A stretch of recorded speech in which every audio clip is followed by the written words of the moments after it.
Hello, everyone. Welcome back to our channel. If you've been here before, and if you're new, a big warm welcome to you. We're Odile and Steve Remmett, founders of the Remmett Method, and we help coaches and entrepreneurs who know that they have value to give to the world, but their doubts and fears have been holding them back from reaching their full potential. And today's topic is overwhelm, and we're gonna be giving a hack, A brain hack. a So yeah, brain hack. We we have spend it. a There's so much hacking going on in the world. yeah, so we have a brain hack for Mm, overwhelm. And what we mean by that is that there is something you can do biologically, physiologically, with your brain that will help you to overcome overwhelm so that you won't feel it anymore. yeah. So maybe before we dive into that, maybe just talking a little bit more about um, overwhelm and how you might be experiencing it, how we've experienced it, and dealing with that. You want to Yeah, I I have give us a little. plenty of Yeah, experience with I've never overwhelm. gotten overwhelmed, so you're gonna have to take no. Yeah, so I think that certainly my experience in the past Mm, was I always felt like I was doing a plate spinning act. Like I've got plate spinning here and another one there, and I can't keep up. So for me, well, I suppose it takes a few different, I've had different kinds of experience. So mm-hmm, on one hand, too much on my plate, mm-hmm. and the overwhelm came in when I didn't know what to do first. I had trouble prioritizing. It felt like there were fires everywhere, and if I was going to try and put one out, then the Mm, others were going to, and that for me was mm-hmm. immensely Mm. intense. So having too much to do and not knowing how to and just not enough time in the Well, day to do it all. and for those of us that and that's who we are, and obviously who we're reaching out to, those of us that are trying to run our own businesses, Mm-hmm. Mm-hmm. uh, Yes. running our own businesses. Some days it feels like trying, but the that notion of you're the one person show. Right. You've got to do it all Right. to And make it then you happen. add to that things outside of the business. So, family, friends, social life, health, Mm-hmm. um, Mm-hmm. just running a home, taxes, and there's just so much to it, and it can really the overwhelm. And I think it's going to be different for different people. I think different people experience overwhelm in different ways. As I say, for me, it Mm-hmm. was too much on my plate and not enough time, and feeling like I didn't know what to do first. Um, I was, uh, how did that manifest for you? What? well, I just want to say the Oh, second one. If I forget. You always have lists. so the first was that Mm-hmm. that was overwhelming, and then the second way I experienced overwhelm was having a project that I didn't know what to do with. I didn't know how to Mm-hmm. make Mm-hmm. something happen. So Mm-hmm. in fact, there's another one. Sorry, I'm adding to it. But it's just I'm remembering it as I'm talking Yeah, about yeah, it. yeah, So there was too much to do, not knowing how to get started on something or yeah. what the next step Mm-hmm. was. And then the other thing was something feeling beyond my ability. So in other words, where I feel like I am not capable of doing this thing, but I know that I have to do the thing, Mm-hmm. or that I'm Mm-hmm. scared to do the thing. So like doing social media and being on camera, having to Yeah, do a yeah, video, having yeah. to talk to people. So those were my experiences with overwhelm. How about you? Now you can get a word Oh, in. yeah, I think, the situation or the circumstances, similar, those are, you know, and I think that, it's probably common for a lot of people that we're experiencing those kind of things. I think, the question I had for you, and, and I know that this may be a little bit different for everybody, Hmm. is how that overwhelm manifests. We use a word like overwhelm, and it's kind of an overarching term or something. You know, it's like everybody knows what overwhelm is. It's like Mhm. we're probably experiencing it differently. It's probably manifesting differently. And I know that probably the way that I experienced that, or the way that my body experienced that, you know, Mhm. that I know that I was talking about it, I think in yesterday, that sometimes when I was in that place of overwhelm, I would just have a shutdown, Yes, and frozen. that feeling of freeze, Mm-hmm. you know, feeling paralyzed, like I don't know what to do in the Mm-hmm. moment, that Mm-hmm. kind of thing. Yeah. And then there were other times when it almost felt like I was in this kind of a mania, you know, Yes. and it's just like you're going all the time, and you know, you're not even 100% sure that what you're doing, That's you right. know, it didn't feel like flow. It felt like, you know, like a panic, Absolutely. almost like that running Absolutely. away kind of state or feeling, you know, that you're trying to, or you're on a hamster wheel or something like that. Right. So, like, I know that for me, I would,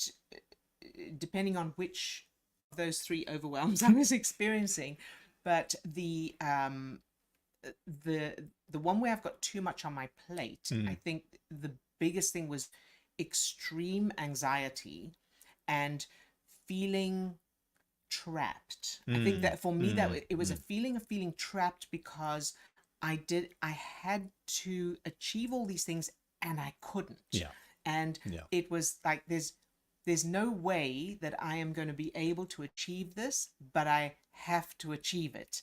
And that was really intense for me. Hmm. And then the other thing was what was the other way I oh, not knowing what to do. Yeah, yeah, And yeah. then I would often avoid. So Mm, I don't know hmm. what to do. I don't know how to do it. I would try and ignore it and do things I did know how to Yeah, do, but that thing I didn't know how to do was still then. It still had to be done, and that just amped up the feelings of anxiety and being trapped again. yeah. Um, and I think that a lot of people are in a position where they are stuck, and Yeah. so they either take no action, or like you were saying, Hmm. they're doing busy work for the sake of Oh yeah. doing something, but it's not the actual strategy or strategic action that a person needs to take. And then, another kind of tendency I had at certain times when it all got too much was to just give up. I just go, okay, well, I'm not going to do anything then. It's that kind of, I don't know what to do, so I'm Hmm. not going to do anything. It was interesting. This is just a connection that I'm having right now, but I recognize myself that that overwhelm feeling that was created, you know, Mm-hmm. in whatever I was trying to do, some of the coping techniques that I was using, in what you were just saying, busy work. Mm-hmm. And it was like, you could end up getting lost in emails, or you could end up Mm-hmm. getting lost in social media, scrolling or whatever. And somehow that in the back of your mind that you feel like, oh, this is important work, or this is, Right. but it's not actually getting the work done, which is adding to Yeah, yeah. the feeling of overwhelm. Yeah. That's right. And also Mm. distractions, of course. Yeah. It's easy Distractions. to get distracted, and yeah, and I definitely experienced that as well.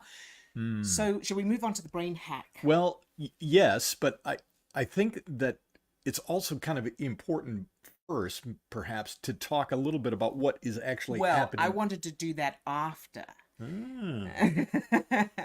I want to give the brain. Well, no, maybe you're right. Maybe we should just give a pre thing that explains why this brain hack works. Yeah, I was going to do it the other way around, but what's happening? What is happening in the brain yeah. that's actually, what is this overwhelm? I Okay, guess is so kind of where I thought we could go with yeah. that. Yeah. So the reason the brain hack we're going to give you works is because when we feel overwhelm and any other negative emotion, Hmm. the stress chemicals in our system are the same stress chemicals that are produced when we're in physical danger. And I know we talk about this a lot, but I think Hmm. one can't stress it too much.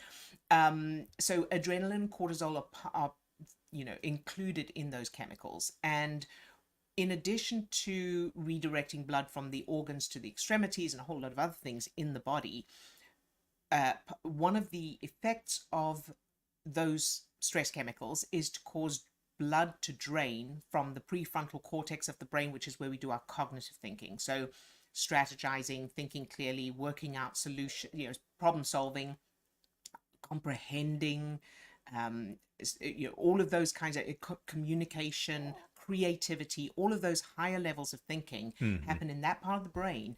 And the stress chemicals that are produced when we're feeling any negative emotion, and I would say, overwhelm is one of the biggest ones, that those chemicals cause blood to drain from the part of the brain that we need in order to be able to do the thing. So, for using my example of having too much on my plate, as I was feeling the negative emotion, the overwhelm, I don't know what to do, I don't know what to prioritize, I've got too much, there's not enough time, all of that. As I was thinking those things and stress chemicals were being pumped into my system, blood was draining from the very part of the brain that I needed to be able to work out what I needed to do, what to prioritize, how to get things done within the period of time I had, what I could, what do you call it when you give someone else to do? Delegate. Delegate, thank you. What I could delegate and alternative solutions, creativity, all of that. As I was in that position, that part of my brain was shutting down because blood was draining from it to the back of the brain for survival. And so it's like, trying to drive. It's like pressing the accelerator when you've still got the handbrake on. Yeah. Or spinning your wheels in the mud. Yeah, and if you feel so inclined, want to share in the comments, kind of what your experience of overwhelm is like. I know for me, in going and having that experience, as you were talking about that, I just kind of imagined that little circle that is running on your computer when it's buffering. That it's like, when you don't have access to your prefrontal cortex, it's just like. Yeah. I'm just kind of waiting.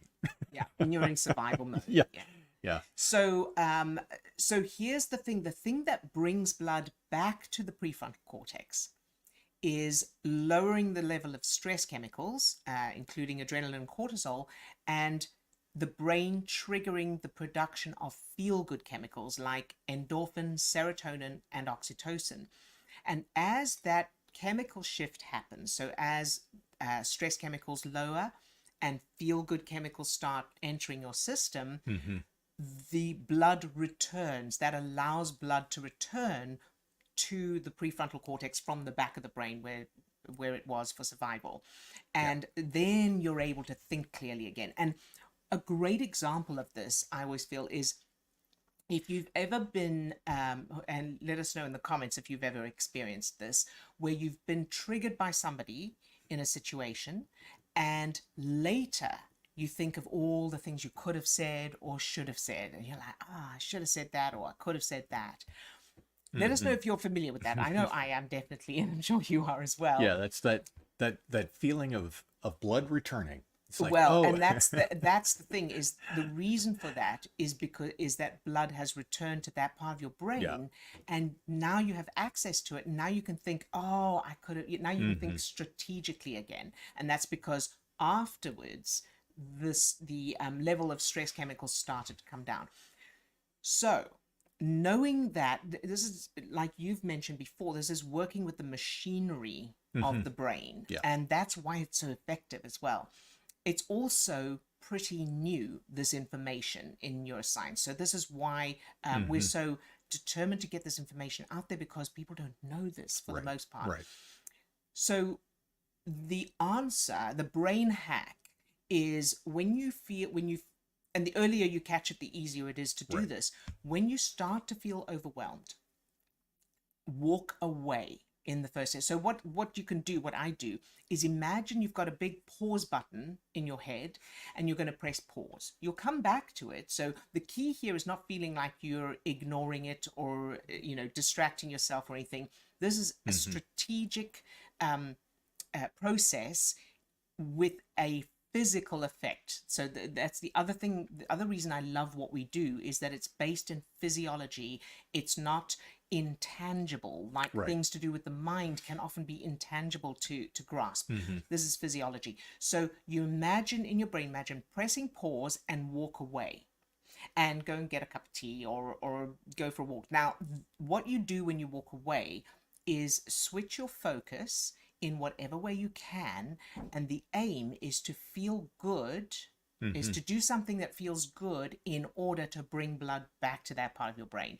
So you could listen to a song you love, listen to music you love. You could go for a walk listening to an uplifting podcast or audiobook. You can play a game, read a book, speak to a friend who makes you laugh, watch funny videos, do whatever. And the key to this is you won't want to do it. you won't want to do it because the brain is fixated on the so-called danger. So the reason this can be difficult to do at first, and the reason we want to explain the physiology behind it, is because when you're in the middle of those feelings, stress chemicals are stronger than feel-good chemicals because they're for survival. So they're designed to get and keep our attention on the danger, the bear, so we don't get just killed by the bear while we're looking at the pretty flowers or the sunset or whatever. So that's why when you're feeling that overwhelm, you're going to probably have a compulsion to continue pushing yourself, to continue focusing on this problem. And that is where the skill comes in. You're developing that bit of skill there to remind yourself, I'm just pressing pause. I'm not pressing stop. Yeah, and if I can interject, I think that another key point of this, is recognizing, and because this activity or this exercise may not be anything that's completely novel. I mean, it's like there are plenty of people out there, say, take a break, whatever, Right. that kind of thing. But oftentimes, I know that what I did in the past was, I would walk away from it, but the monkeys are still swinging around, and you're still focusing on the problem, and you never really get away from the neurochemicals that are being what's the word? Triggered, Yeah, produced. you're produced while you're in that state. So having an understanding, and this is what we're talking about here, having an understanding of how the machinery is working in the background is what's key here.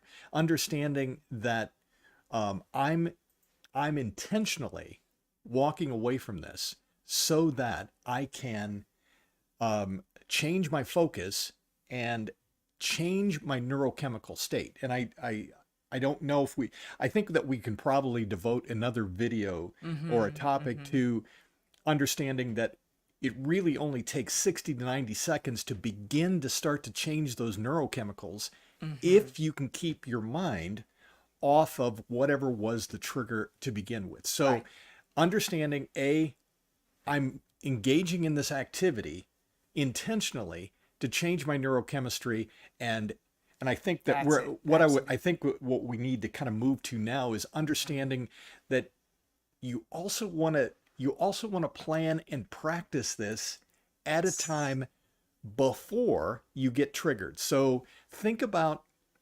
actually putting a plan in place. So I'm thinking right now like a fire prevention plan or a fire drill.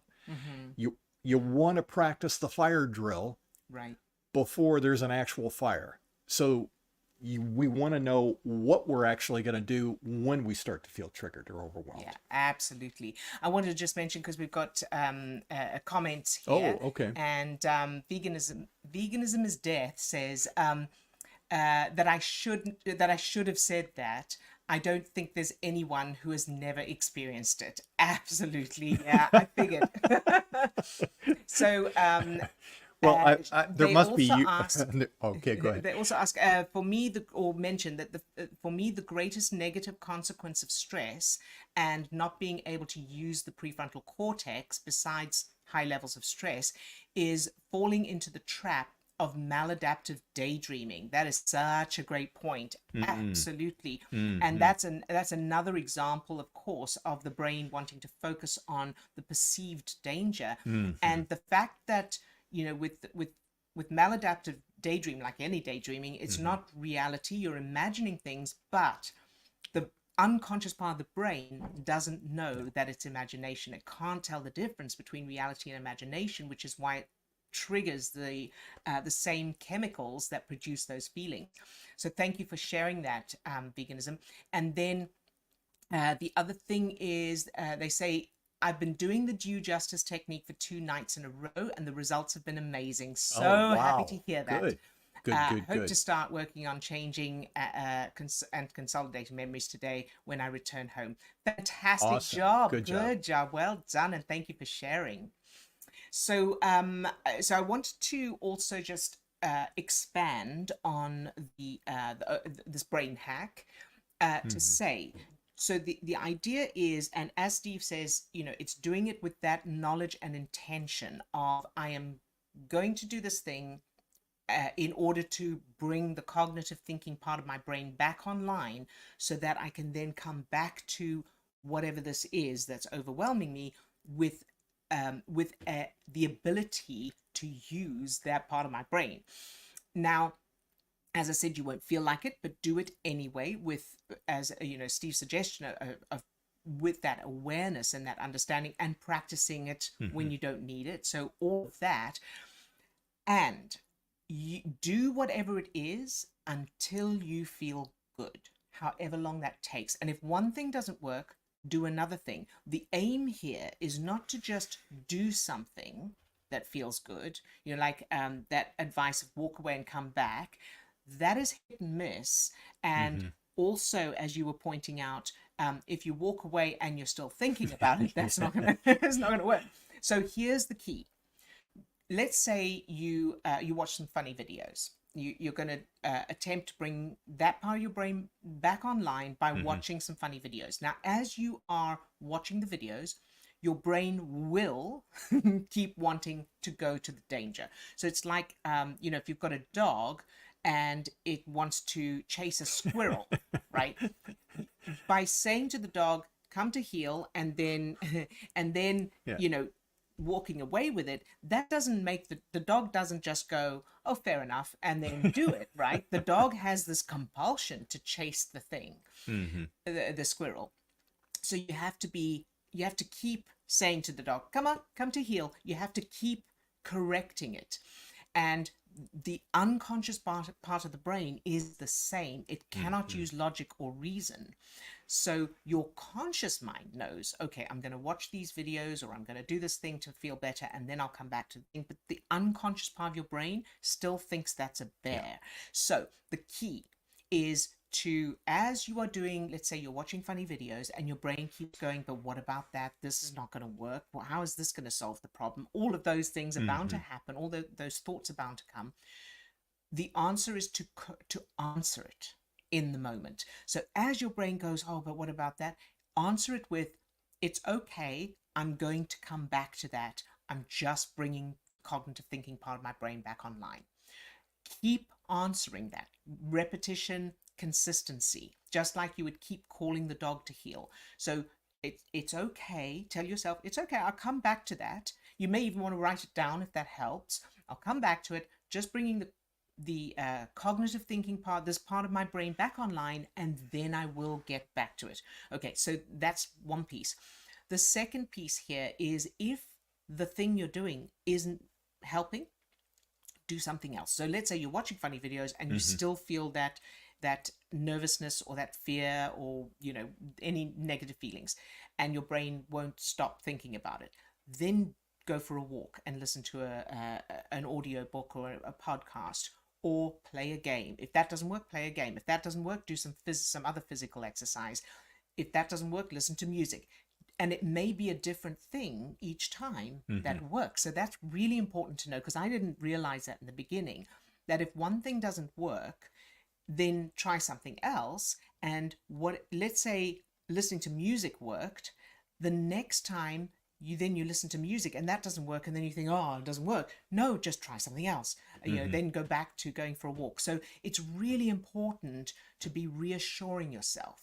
This is all physiological and something will work as long as you are answering in the moment. Now, the other thing I really wanted to point out here that I think is so helpful is that it only takes 60 to 90 seconds for your brain and body to switch from stress chemicals to those feel-good chemicals, if you're keeping your focus off the negative and on the positive for just that minute and a half. And that's key to remember, because I know some people go, well, I did it for 90 seconds or I did it for 2 minutes and it didn't work. And that's because you were doing it, and then your brain, so every time your brain goes to the danger, the so-called danger, or you have those thoughts of worry, that restarts that clock. So it's 60 seconds or 90 seconds from there. So you keep restarting the clock, but the more you do it, and as I say, try different things, you'll know that the prefrontal cortex of your brain, the cognitive thinking part of your brain, is back online when you're feeling good. So that's what you're waiting for. You wait when I feel good now go back to the thing, and with the understanding that you now have access to a part of your brain that you did not have access to the last time you were looking at this thing that needs change or needs doing, that you felt overwhelmed by, and then allow yourself to be open to, you'll be able to think of things you hadn't thought of before, see it in a different light, and so on. Yeah, and I thanks for that. You're always incredibly, concise and putting all that together. Thank God you've got that ability in your brain. Another thing that I think I want to add here, and I know that we probably need to be wrapping up here before too long, but understanding that what we've kind of laid out here is this hack is really kind of like triage in the moment when you're dealing with overwhelm. And really the other bit that I feel is important here to understand or to know, or another part of the machinery that's operating in the background, is what is at the core or the foundation of this overwhelm in the first place.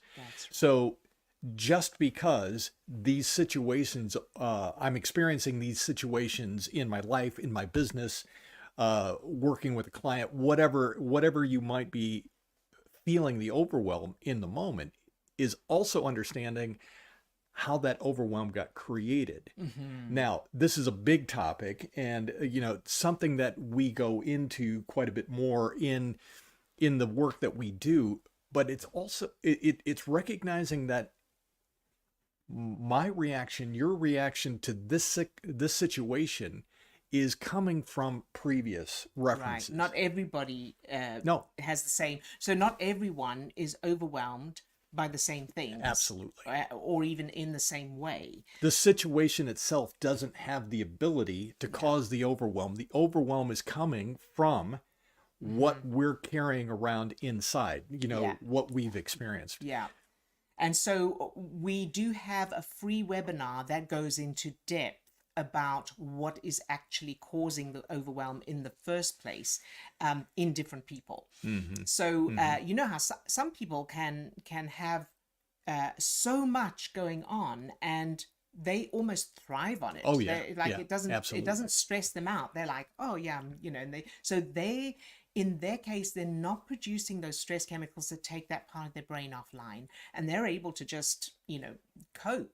And then others may become overwhelmed. I mean, I remember at times being overwhelmed by such simple things like, I don't know what to wear. Literally. Yeah. Going, and then feeling panicky about what to wear today. So, really little things like that. And the cause of overwhelm in each person, as Steve says, is coming from another part of the brain. So what we call the GPS coordinates, and the references that we have, and Yeah. everybody has different ones. So the free webinar, and the link is in the description of this video. You can register for that. As I say, it's free. That'll take you through in depth what exactly it is in your brain that is causing the overwhelm in the first place, and how to change it. So we changed ours, so we're no longer overwhelmed, and it'll take you through that as well. So was that all we had to say today? Yeah. I have to say, I'm really enjoying these live Yeah. chats. It's Yeah. like, And yeah. And if you feel like this is helpful for you, if you're finding some value in this, again, if you could subscribe, leave a comment, give us a thumbs up, all those kind of things are really, really helpful, because as y'all know, it's helping the algorithm. It's helping us get the message out to other people that need to hear and see these videos. Yes, indeed. Hello, Franubi. Franubi Gaming says, greetings, lovebirds. Happy Valentine's Day. Thank you, and happy Valentine's Day to you too. Oh, Lovely to see you here. All right, everyone. Well, I think that's it for now. I love this thing of I'd forgotten that you can do that. what can you do? Bringing the comments up on Oh, the yeah. screen. Yeah. That's I didn't know how that worked until now. That's so much fun. So we look forward to seeing you next time, and we look forward to hearing from you as well in your comments. Lots of love to all of you now. See you next time. Have a great day. Bye-bye.